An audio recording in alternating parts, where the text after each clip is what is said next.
In the fall of 1978, after Governor Ray had dismissed the Adjutant General of the Iowa National Guard for lying to him, we were now faced with the task of choosing a new Adjutant General and also revitalizing the Iowa National Guard.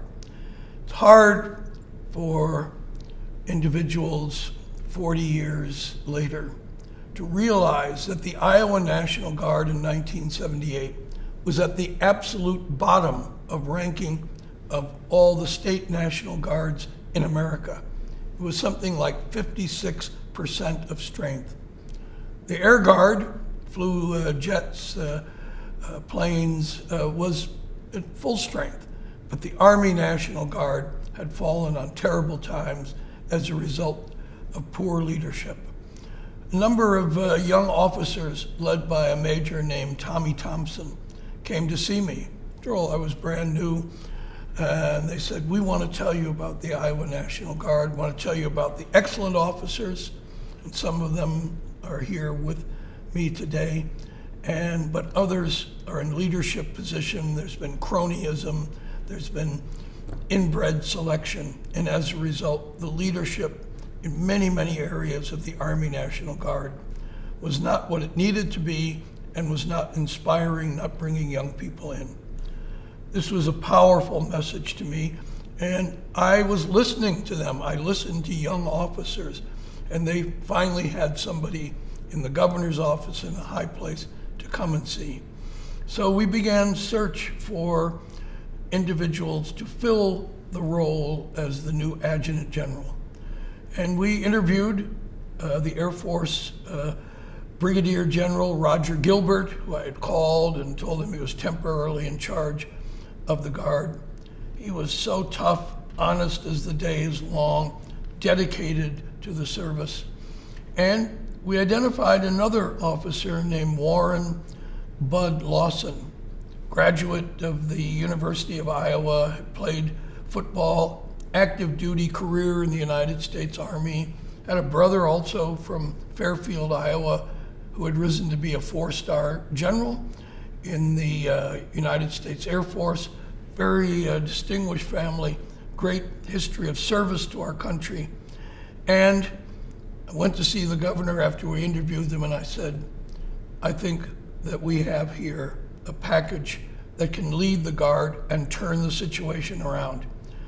First, we have to do something sort of unheard of, put an Air Force officer as the Adjutant General in charge of the entire Iowa National Guard, and have as his Deputy Adjutant General a very distinguished United States Army officer, Bud Lawson." Governor had them in for an interview, saw the merit in that, and we held the announcement where he introduced Roger Gilbert, Warren Lawson, as the new Adjutant General and Deputy Adjutant General. And once in place, they began a leadership campaign which set the course over the next years, over the next decade, that completely turned the Iowa National Guard around. It brought vision, inspiration, integrity, pride, and I would give the National Guard a role to play in important events. I had them help organize a national conference that the governor would be putting on as part with the National Governors Association, when Pope John Paul II was coming, and we had this incredible challenge of managing a crowd of 350,000 people. I reached out to Major Tommy Thompson and the National Guard and put them at the center of this.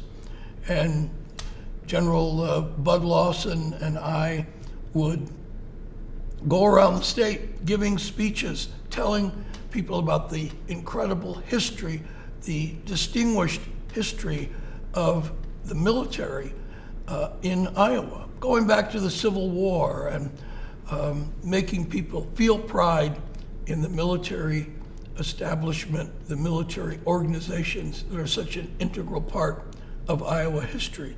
And we built up pride of the Guard so that when I left in 1982 to move on from my Iowa assignment, I did so with a great feeling that we had taken what was a significant scandal and a situation where the Iowa Guard could not have been deployed to fight a war and had started it on course to what it is today in the second decade of the 20th century, one of the most distinguished National Guard, one of the most distinguished military units in America.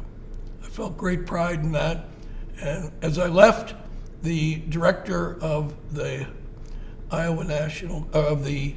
U.S. National Guard flew to Des Moines to present to me their highest award that the Guard Bureau gives, their Eagle Award, highest civilian honor.